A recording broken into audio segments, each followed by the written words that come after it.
कैसे नरेंद्र मोदी के चर्चे अब दुनिया भर के अखबारों में होने लगे हैं। जिस फैसले को लेकर बीजेपी या नरेंद्र मोदी सरकार ये सोच रही थी कि उन्होंने बहुत बड़ा तोप उखाड़ लिया है, उस फैसले की वजह से क्या इस सरकार के लेने के देने पड़ सकते हैं। और उससे भी बड़ा सवाल, राहुल गांधी, जिसको ये सरकार जितना भी डिस्क्रेडिट कर ले, जितने भी आरोप उन पर मढ़ ले या फिर जितनी भी कार्रवाइयों की बात उन पर कर ले, क्या राहुल गांधी की कही हुई बातें अब अंग्रेजी अखबार, दुनिया भर के अंग्रेजी अखबार छापकर उनकी बातों को वजन नहीं दे रहे हैं। दोस्तों, राहुल गांधी ने लोकसभा के अंदर जिस तरह से सरकार की आलोचना की, अर्थव्यवस्था के मोर्चे पर, ट्रेड डील के मोर्चे पर, उससे सरकार कितनी बिलबिलाई हुई है मुझे आपको बताने की जरूरत नहीं है। लेकिन मैं इस वीडियो में आपको एक कदम आगे ले जाकर दिखाना चाहती हूं कि कैसे दुनिया भर में नरेंद्र मोदी और उनकी सरकार की हुई उस ट्रेड डील के चर्चे हैं, जो किसी भी हाल में सुनकर बीजेपी और उनके कट्टर सपोर्टर्स को अच्छा नहीं लगेगा। दोस्तों, ये जो अखबार आप देख रहे हैं, ये न्यूयॉर्क टाइम्स है। ये अमेरिका के बहुत बड़े अखबारों में से एक है, दुनिया के सबसे कई बड़े अखबारों में से इसकी गिनती होती है।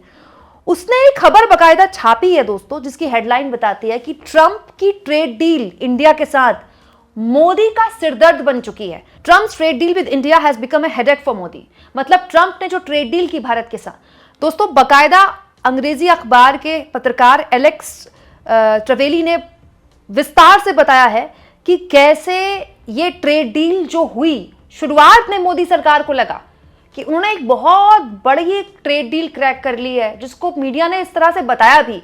लेकिन अब रिश्ते रिश्ते जो खबरें आ रही हैं, वो नरेंद्र मोदी सरकार के लिए गले की फांस बन गया है। और इसके लिए हर लिहाज से दोस्तों डोनाल्ड ट्रंप और उनका प्रशासन जिम्मेदार है, साथ में ये सरकार भी जिम्मेदार है। और दोस्तों, ये एक ऐसा मुद्दा है जो कि ये सरकार हैंडल नहीं कर पा रही है ठीक से। और देखिए, यहाँ पर राहुल गांधी का भी जिक्र है। देखिए, यहाँ पर लिखा हुआ है कि भारत के जो फार्मर्स हैं वो इस बात से डरे हुए हैं कि अमेरिका से जो इंपोर्ट आएगा वो उनका जो पूरा एक कृषि उत्पादन है उससे प्रभावित कर सकता है। और बाकायदा इसमें लिखा भी है कि मोदी के पार्लियामेंट के अपोजिशन के नेता ही कह रहे हैं कि उन्होंने होलसेल सरेंडर कर दिया है। दोस्तों, यहाँ पर लिखा है, Indian farmers afraid that American imports will damage their livelihood are planning a strike on Thursday to demand that India not sign the deal. Mr. Modi's parliamentary opposition has cried foul, saying the term of deal amount to a wholesale surrender. दोस्तों, wholesale surrender जो ये शब्द है, ये राहुल गांधी ने इस्तेमाल किया था अपनी स्पीच में। और यहाँ पर ये भी लिखा गया कि कैसे जो पार्लियामेंट के अंदर बीजेपी के जो ओपोनेंट हैं, बीजेपी के जो अपोजिशन है यानी कि विपक्ष है, उन्होंने ये भी बताया कि आप जब ट्रेड डील करते हैं तो बेसिक सवाल भी आपने ट्रेड डील में अमेरिका से नहीं पूछे, जो कि राहुल गांधी ने अपनी स्पीच में उठाए कि भाई आपने तो कमिटमेंट कर दिया कि हर साल आप $100 बिलियन का इन्वेस्टमेंट करेंगे अमेरिका में, लेकिन क्या अमेरिका ने ऐसा कमिटमेंट किया? आपने ये तो कह दिया कि आप अमेरिका के सामान पर 18% टैरिफ झेलेंगे, लेकिन क्या आपके सामान पर आपने 18% टैरिफ लगाया जो अमेरिका में जा रहा है? नहीं। हालांकि इसमें यह भी लिखा है दोस्तों कि शुरुआत में जब ये ट्रेड डील हुई तो जो शेयर मार्केट था वो 3% बढ़ा, थोड़ा जो रुपया लगातार गिरा था, थोड़ा सा रुपया भी संभला डॉलर के मुकाबले।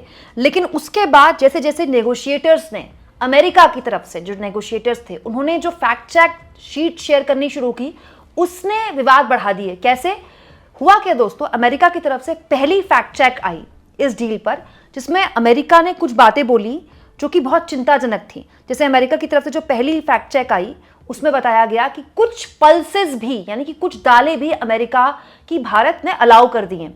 दूसरा, भारत जो है वो रूस से अब तेल नहीं खरीदेगा। तीसरा दोस्तों, जो सोयाबीन तेल और कुछ फलों का भी अब जो क्षेत्र खोल दिया गया है अमेरिका का। इससे बहुत ज़्यादा जो भारत का सेंटीमेंट है प्रभावित हुआ। दाल दोस्तों, जो दाल है ना हमारे देश में, आप जानते हैं हमारे देश में दुनिया की सबसे बड़ी वेजिटेरियन आबादी है, ठीक है, बहुत सारे लोग वेजिटेरियन हैं।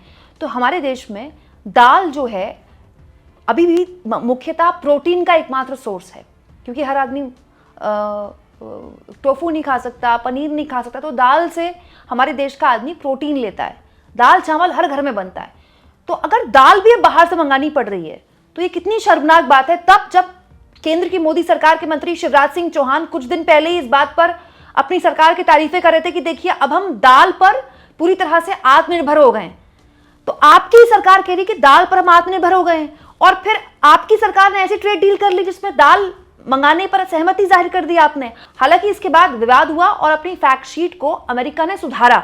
दोबारा नई फैक्ट शीट आई जिसमें इस मतलब पल्सेस दाल का कोई जिक्र नहीं था। इसके बाद $500 बिलियन वाला जो था मामला, उसमें कमिटेड की जगह इंटेंट कर दिया गया। लेकिन दोस्तों सब जानते हैं कि अब तक इस पूरे मामले में भारत सरकार बहुत सी चीजें ऐसी हैं जिसमें क्लैरिफिकेशन नहीं दे पाई है। सबसे इंपॉर्टेंट आप सोचिए, बांग्लादेश ने भी अमेरिका से ट्रेड डील की और बांग्लादेश को अमेरिका ने क्या डील दे दी कि आप कपास हमसे मंगा लीजिए, कॉटन हमसे मंगा लीजिए और उसके बाद जो टेक्सटाइल आप हमें भेजेंगे उस पर हम 0% टैरिफ लगाएंगे। और बांग्लादेश तो हब है, मतलब बांग्लादेश में बहुत बड़ा एक व्यापार होता है टेक्सटाइल का बेसिकली, और वहाँ से कपड़े बन के अमेरिका, यूके, दुनिया के कई और मुल्कों में जाते हैं। जब बांग्लादेश का सामान 0% टैरिफ में जाएगा तो भारत के टेक्सटाइल सेक्टर को कितना आप सोचिए नुकसान होगा। और ये बात राहुल गांधी ने भी लोकसभा में उठाई थी। राहुल गांधी ने लोकसभा में उठाई तो आप उनको दरकिनार कह सकते हैं, आप निर्मला सीतारमण को उतार सकते हैं जवाब देने के लिए, आप पीयूष गोयल को उतार सकते हैं, लेकिन ये बात सच है ना कि टेक्सटाइल एक्सपोर्ट प्रभावित होगा। जब बांग्लादेश का सामान 0% टैरिफ में जाएगा और यहाँ का 18% में जाएगा तो नुकसान किसको ज्यादा होगा, आप खुद सोचिए। और यहाँ पर भी इसी का जिक्र है दोस्तों। इसके अलावा आप जानते हैं आज भारत बंद का ऐलान किया गया अलग अलग किसान संगठनों द्वारा। संयुक्त किसान मोर्चा ने भी इस भारत बंद का ऐलान किया और यहाँ उसका भी जिक्र है आर्टिकल में। देखिए, the Samyukt Kisan Morcha, an organization presenting unions of farmers, are already unhappy with trade deal and agriculture is touchy issue for mister Modi.